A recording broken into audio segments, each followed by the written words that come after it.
La visitation divine, là je recommence, c'est l'intervention de Dieu sur une personne, un groupe de personnes. La visitation divine, c'est la descente de Dieu vers un endroit, un peuple, une famille et une personne. Je dirais aussi que la visitation divine, c'est la réponse à l'invitation de Dieu sur un lieu et une personne. Donc, lorsque Dieu répond à ton invitation, on parlera de la visitation divine. Cela veut dire Dieu vient de te rendre visite, il vient de te visiter. Amen.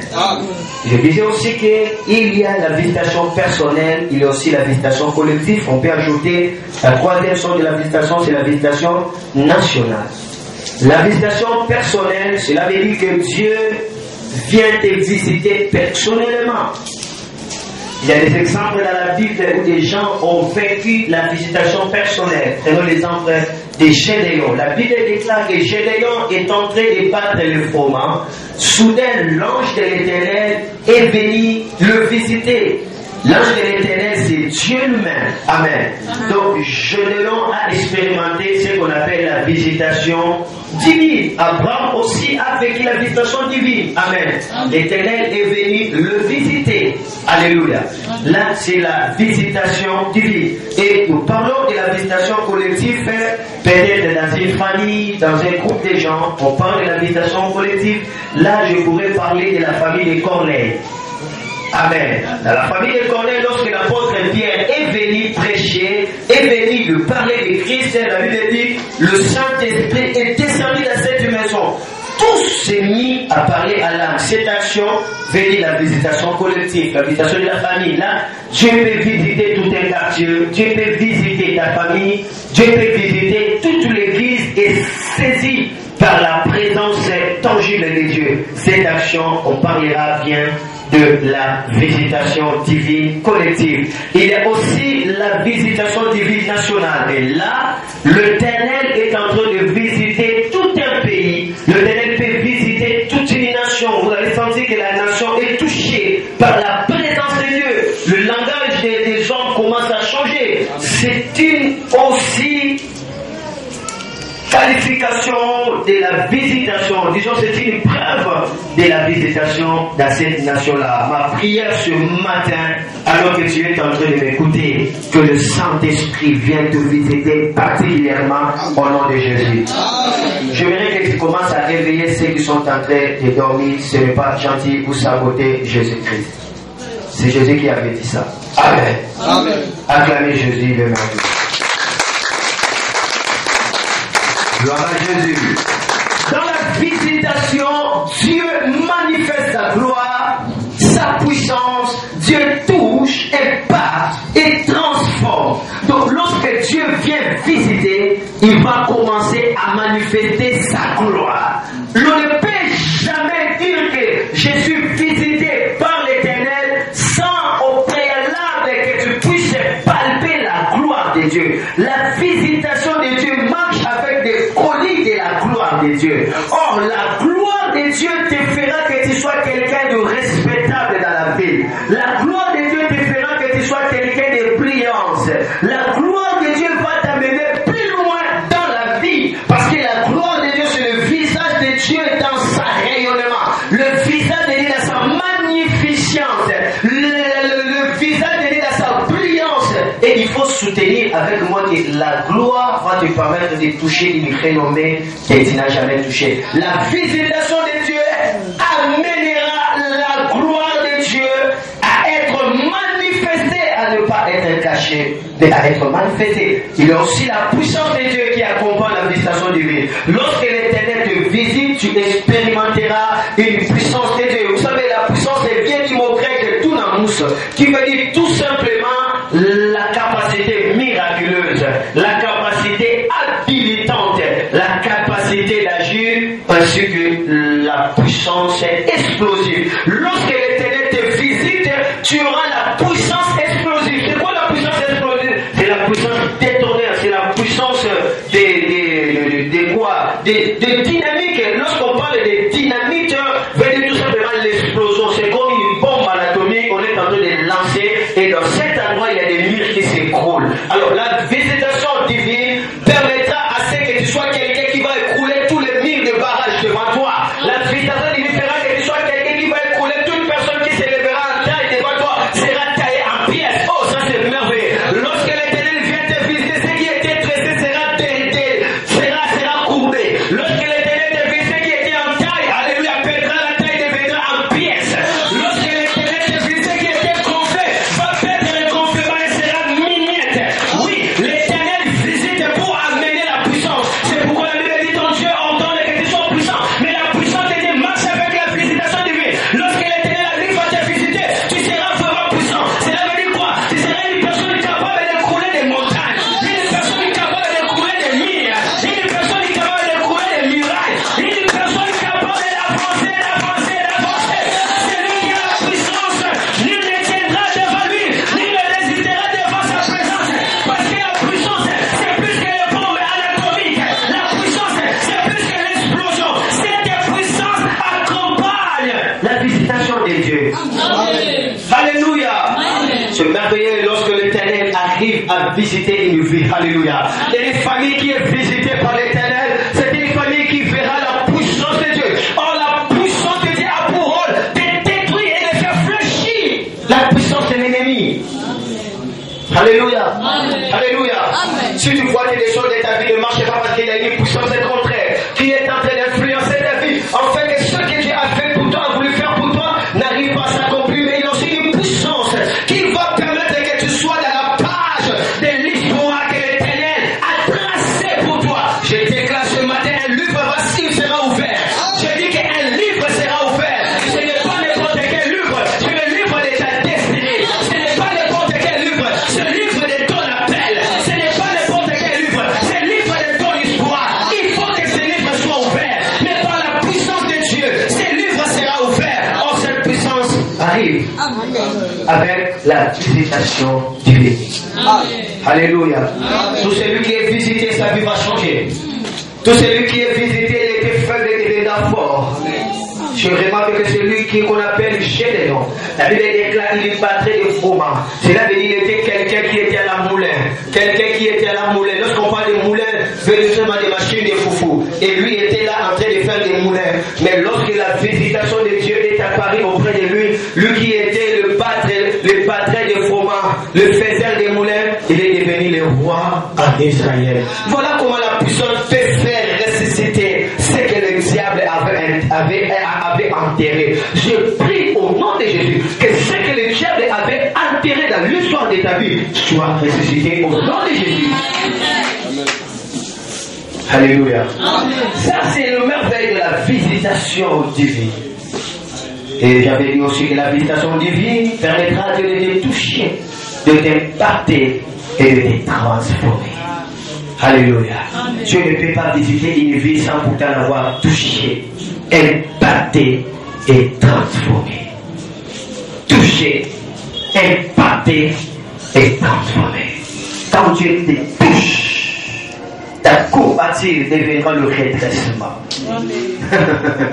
Quand Dieu te touche, tu vas quitter des lignes courbes pour atteindre des lignes droites. Alléluia, c'est merveilleux. Quelqu'un ce matin va quitter la vie des lignes courbes pour atteindre la vie des lignes droites. Il y a des gens à qui ils vivent des lignes courbes. Ce sont des lignes zigzag, ce sont des lignes rondes, ce sont des lignes courbées. Au lieu d'avancer, il fait que courber parce qu'ils sont en train de vivre la figure géométrique des lignes courbées. Mais aujourd'hui, la puissance de Dieu te fera entrer dans la figure géométrique des lignes droites. Alléluia. De lignes droites, j'annonce une ligne droite à une personne.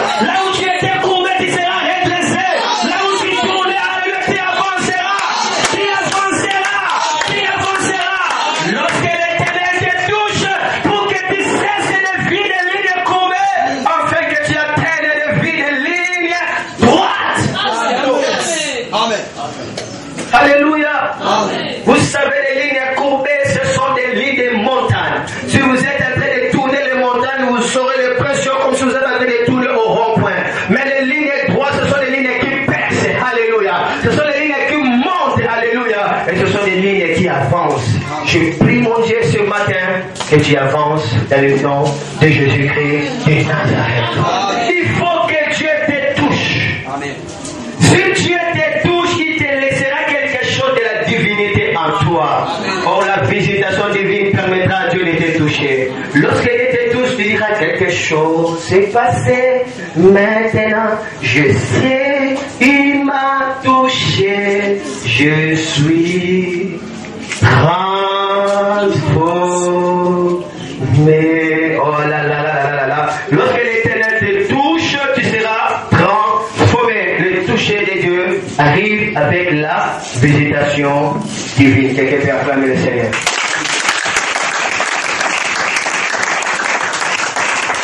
Gloire au Saint-Esprit de Dieu. Amen.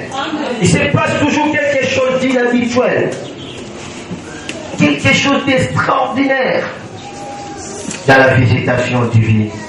Quand Dieu visite profondément, l'homme sent la crainte de Dieu. Il est conscient de son état de pécheur.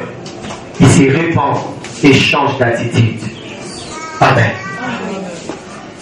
Lorsque Dieu te visite réellement et profondément, là je souligne, tu seras conscient de ton état de péché. Tu te sentiras pécheur. Vous savez, un jour, l'apôtre, il n'était pas encore apôtre. Je l'appelle Pierre. Son nom était Simon. Il était en train d'arranger le filet parce qu'il a échoué toute la nuit. Il n'a pas réussi à pêcher le fils d'un poisson. Trop fatigué le matin, alors Jésus s'est poussé pointe au bac, dans la rive. Et Jésus va dire, Pierre, il va dire plutôt, messieurs, donne-moi ta barque, je vais enseigner, je vais prêcher la parole. Et Jésus n'a pas regardé son état de découragement, mais ce monsieur lui a cédé sa barque. Vous vous rappelez de l'histoire, n'est-ce pas? Amen. Amen. Amen. Et Jésus va prendre la barque, et Jésus va commencer à prêcher la parole de Dieu. Lorsqu'il a fini de prêcher la parole de Dieu, Jésus va dire à ce monsieur, maintenant je finis mon travail, croyant, prends la barque et retourne là où tu avais péché toute la nuit. Là où il avait échoué toute la nuit, dans un moment favorable dans lequel les poissons se circulent la nuit et les poissons sont en mouvement la nuit. C'est à ce moment-là que Pierre avait échoué. Mais au moment où les poissons ne sont pas en mouvement, le moment où les poissons dorment, le Seigneur va dire à Pierre d'aller au péché. Vous savez, lorsque la visitation divine arrive, cela ne tient pas compte des circonstances, cela ne tient pas compte des qualifications, cela ne tient pas compte des états des lieux. Quelqu'un me comprend? Ok.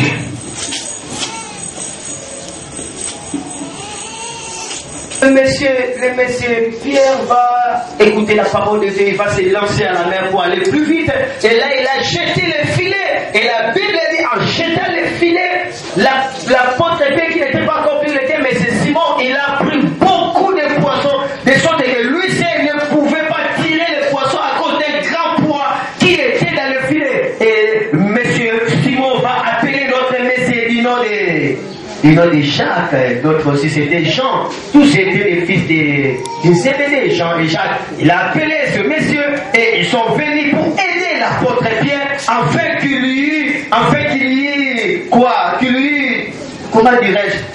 puisse tirer le poisson qui était dans l'eau. Là, j'ouvre un peu une parenthèse pour dire que là où tu avais échoué, là où tu n'es parvenu pas à avoir le fils qu'un poisson, mais lors de la visitation divine, tu auras au-delà de ce que tu n'as jamais vu. Tu auras au-delà de ce que tu as déjà vu. Et là, tu ne sauras pas tirer le poisson à cause de la grandeur et de l'abondance de ce que tu verras. La visitation divine change de l'état sec, de l'état sec à un état fluctueux, à un état abondant, à un état fleuve.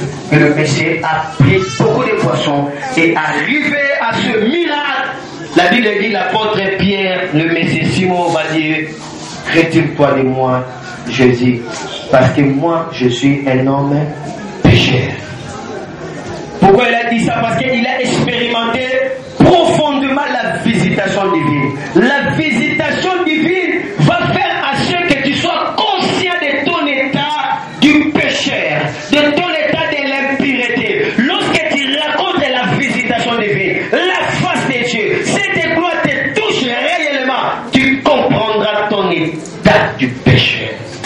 repentir.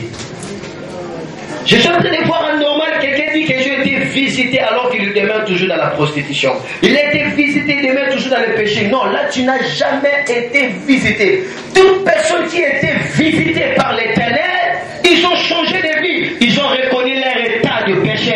Regardez la femme prostituée. On n'avait même pas cité son nom, on l'a cité seulement son travail, sa qualification.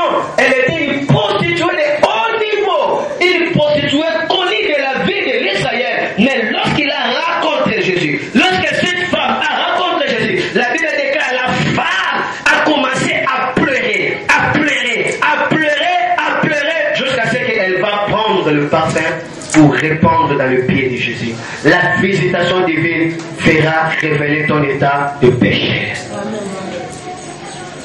Lorsque quelqu'un est profondément visité, la première chose à faire, la personne va sentir la tristesse en lui. Il lui dira, tu n'es pas digne de voir la gloire de Dieu à cause de ton état de péché. Le prophète Esaïe, lorsqu'il a vu la gloire, lorsque les séraphins poussaient, criaient, Saint, Saint, Saint, et l'Éternel, c'est lui qui était, c'est lui qui vient, toute la terre est remplie de sa gloire. La Bible dit, lorsque Esaïe a vu la gloire de Dieu, Esaïe a commencé à pleurer pour dire, qui suis-je? Je suis pécheur, maintenant je dois mourir. Depuis longtemps, est-ce que Esaïe ne savait pas qu'il était pécheur? Il marchait avec le péché, mais il n'était pas conscient de son état de péché. Vous savez, ceux qui pêchent beaucoup, ils ne sont pas conscients de leur état de péché. Ils vivent dans les bars, ils boivent des hôtels, ils partent de faire ceci, cela. Rien ne leur interpelle parce qu'ils ne sont pas conscients de leur état de péché. Mais lorsque la gloire de Dieu va venir le visiter, à ce moment-là, cette gloire sera comme un miroir qui va révéler son état véritable. À cet alors que la personne va comprendre, je ne suis pas propre, je suis comme dans une tasse des ordures. Là, quelqu'un a compris, dans une tasse qui est sortie, faite de poubelle. Amen. Dans une tasse qui est sortie. Je suis dans une pourriture extrême. C'est alors que la personne cherchera à se transformer. La personne cherchera à changer d'avis, à changer de caractère. Nous avons besoin de la visitation de Dieu pour que nos vies soient transformées, afin que nous arrivons à l'image véritable de Jésus-Christ de Nazareth. On a besoin que Dieu nous visite, afin que nos visages soient comme les visages de Jésus, que nos phrases soient comme les phrases de Jésus, que nos paroles correspondent aux paroles de Jésus, que nos marches soient comme des marches de Jésus. C'est bien de chanter que je vais être comme Jésus, je vais chanter comme Jésus. Cela est possible par la visitation de Dieu. Ce matin, alors que je suis en train de prêcher sous l'onction de Dieu, que le Saint-Esprit arrive à visiter chaque vie profondément, afin que les tâches du péché cèdent la place au fleuve de la sainteté, afin que les tâches des ordures cèdent la place aux vagues de la gloire et de la sainteté de Dieu. Si tu ne t'es pas fâché, tu peux acclamer le Seigneur pour ça.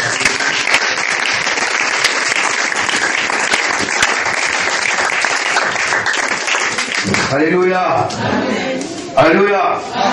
Et ce qu'il faut retenir, il faut savoir que l'Éternel, notre Dieu, le Dieu que nous servons, il habite dans les temps qu'on appelle éternel, parce que son nom est éternel. Amen. Le temps de Dieu, on l'appelle éternel. Il est dans l'éternité. Mais lorsqu'il veut descendre sur la terre, il va quitter l'éternité pour venir sur la terre. Amen. Et dès qu'il va terminer, il va rentrer dans l'éternité. Et par là, je dois comprendre que notre Dieu habite dans le plus l'infini et moins l'infini. Amen. Il est dans l'éternité. Il est aussi dans l'éternité. C'est pourquoi la Bible dit il n'a ni début, il n'a ni fin. Alléluia. Et lorsqu'il va te visiter, il sortira dans la chambre de l'éternité pour venir maintenant dans la lune du temps. Parce que toi, tu es dans la lune du temps, afin qu'il puisse opérer avec toi des choses de l'éternité. Et l'éternité, ce sphère-là, c'est l'atmosphère de l'éternité. On l'appelle en grec kairos, qui veut dire tout simplement la voûte céleste, les couloirs des dieux, les temps des dieux. Là où Dieu habite, là où Dieu marche, là où Dieu respire, l'atmosphère de Dieu, c'est les kairos. Et lorsque l'Éternel quitte son atmosphère, il quitte sa chambre, il vient vers toi. Cette action, on l'appelle visitation divine. Je sais pas notre verset, vous allez le comprendre. Il faut me regarder, comprendre la parole de Dieu. Tout le monde comprend bien. Amen. Alléluia. Amen. Lorsque l'Éternel est en train de quitter l'éternité pour venir te voir, on parle de la visitation divine. Mais une chose, l'Éternel quittera l'éternité, mais l'éternité ne pourra jamais quitter l'Éternel. Amen. Amen. Amen. Alléluia. Amen. Alléluia. Amen. Alléluia. Amen. Alléluia. Il quitte l'éternité, mais il marche avec l'éternité. Parce qu'il habite dans l'éternité, mais lui-même aussi son nom est éternel. Et lorsque l'éternité fera l'histoire avec l'État, c'est alors que l'État manifestera des choses que l'État n'a jamais expérimentées. Des choses que l'État ne peut pas comprendre. C'est la mixture, c'est la formule, c'est le mélange l'État de l'éternel avec l'État de l'homme. J'ai besoin que l'éternité fasse une histoire avec ton temps. Lorsque l'éternité va s'embrasser avec ton temps, tu feras des choses que l'œil n'a pas vues, que l'oreille n'a pas entendues, que cela n'a jamais monté au cœur. On a besoin que le temps de Dieu rencontre le temps de l'homme. Il y avait une femme qui était déclarée incapable de mettre au monde son nom, c'est Sarah. Elle a atteint l'âge de 90, mais un jour, Dieu a quitté l'éternité, mais lui-même marche avec l'éternité. Et Dieu va dire, Sarah, ta femme sera enceinte. Et moi, je reviendrai. Je reviendrai l'année prochaine. Sarah sera enceinte. Moi, je te dis que l'année prochaine, Dieu n'a jamais revenu. Mais Dieu était là. Amen. Dieu n'a jamais revenu l'année prochaine. Mais Dieu était là. Il était là comment? Il était là dans sa présence. Il était là comment? Il était là dans sa plénitude. Il était là comment? Il était là dans sa visitation divine, sa visitation divine. Tu as besoin que les choses de l'éternel puissent entrer dans les choses de l'homme, afin qu'elles soient des signes de miracles et de prodiges. Retiens bien que Dieu habite dans les kairos, et lorsqu'il vient, il va venir toujours avec son kairos. Amen. Amen. Amen. Acclamez Jésus avant les annonces.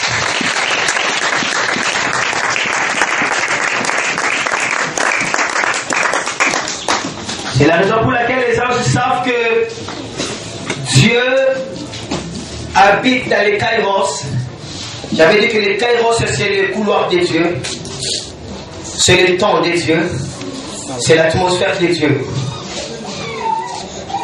Amen. Amen. Amen. Et il faut retenir que le kairos, ou le temps où Dieu habite, a son fonctionnement.